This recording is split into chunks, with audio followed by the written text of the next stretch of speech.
प्रार्थियों की मैंने सम्मानित अध्यक्ष जी को भी इसका सूचना नहीं दी थी, क्योंकि मैंने कहा मैं अध्यक्ष जी को बोलूंगा, हो सकता है क्योंकि जैसी परिस्थितियां हैं अध्यक्ष जी मना करेंगे कि भाई अब तुम क्यों जा रहे हो। अब बात भी सही थी, लेकिन मैं केवल इस बात के लिए पूरी सभा में अध्यक्ष जी से क्षमा मांगते हुए मैं सिर्फ इस लालच में गया कि शायद हमारे उन युवाओं का जो हमारे तमाम जो इतनी लंबी लड़ाई लड़ने के बाद हमें एक आशा जगी थी कि शायद 10% क्षेत्रीय आरक्षण वो हो जाएगा।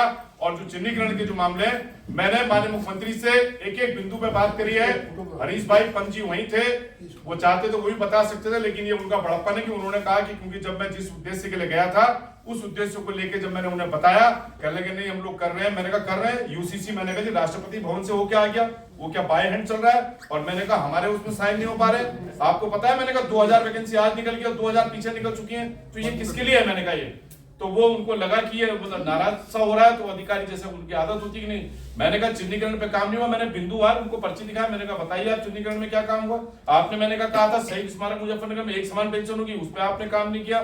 मैंने कहा तमाम इन चीजों को लेकर कहने लगे नहीं समझा करो यार, हम शहीद स्मारक बना रहे सब कुछ कर रहे हैं। और मैं अभी राधा मैडम से बात करके उसका वो करवाता हूँ कि जो है राजभवन के लिए जो करते हैं। मैंने कहा जो भी है, मैं अभी फिर मैंने उनको संदेश उनके अधीनस्थ कर्मचारियों को फिर भेजा है कि भाई तुम अपना भेज दो, जबकि फिर उसमें हमारा वाला आचार संहिता में नहीं आता है, क्योंकि वो चीज सरकार के दायरे से बाहर का काम है।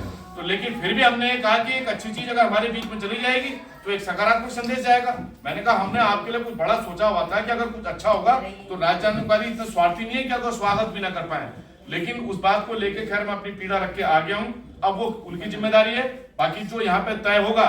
लेकिन एक बात को मैं ये कहना चाहता हूँ कि चुनाव बहिष्कार इसका इलाज नहीं है। चुनाव बहिष्कार से तो उनको और मुक्ति मिल जाएगी, वो जैसा चाहेंगे वैसा होगा।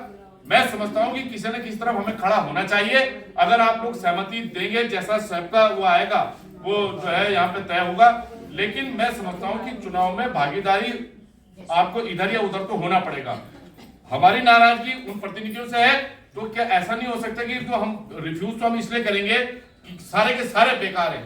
तो ऐसा तो मुझे नहीं लगता होगा कि शायद सारे के सारे कैंडिडेट बेकार होंगे।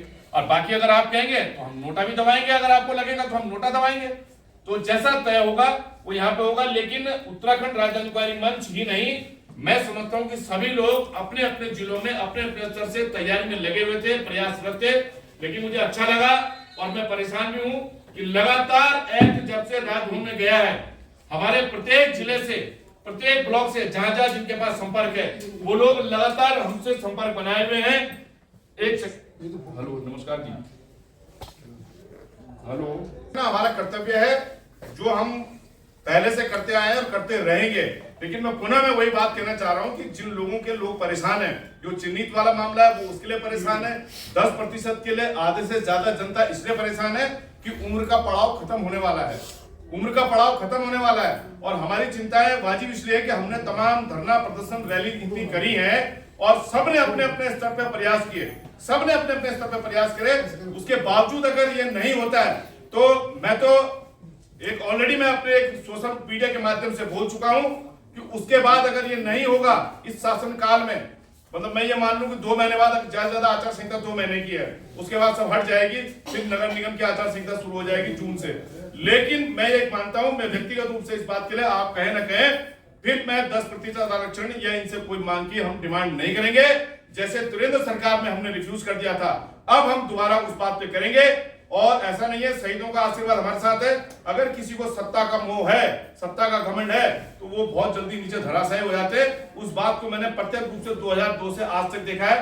त्रिवेंद्र जी ने भी हमारी बात को रिफ्यूज किया था। उनको कहने के लिए भले कोई कुछ कहते कि तुम्हारे कहने से क्या होता है, लेकिन मुझे इस बात का है कि उनको कानों कान खबर नहीं लगी मुझे बुलाया काहे के लिए और एकदम पद हट गया। ये मैं इस बात को कह रहा हूं। और स्मारक में ये जगह हमारी भावनाओं से जुड़ी हुई है, हमारा अधिकार बनता था। कई लोग हमें ज्ञान का पाठ पढ़ाते हैं कि तुम खाली पेंशन और इस पर लगे रहते हो। भाई क्यों ना मांगे हम?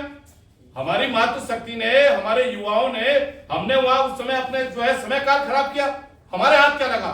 तो क्या एक अगर उन्होंने कोई हमें एक भत्ते के रूप में कोई चीज देने का प्रयास किया है तो वो क्या हमारा अधिकार नहीं है? अभी कि आपने उस पवित्र भूमि पे मुजफ्फरनगर से घोषणा करी हम एक समान पेंशन करेंगे। आपने अपने मुख्यमंत्री यहाँ से आदेश दिए थे कि सबका हम जो लंबित मामले चिन्हीकरण का करेंगे। आपने खुद ये कहा था कि हम 10% उसमें कर रहे हैं। अब हमारे पास अगर आर्थिक रूप से मजबूत होते तो मैं तो हाई कोर्ट में खींच देता। कि आपने तो इसका प्रचार प्रसार करके भुगतान भी कर दिया सूचना विभाग को, तमाम पत्रकारों को, लेकिन हमारे हाथ बंधे हुए हैं, हमारे पास आर्थिक संसाधन नहीं है, तो इसलिए हम अपनी लड़ाई लोकतंत्र के माध्यम से कह सकते हैं।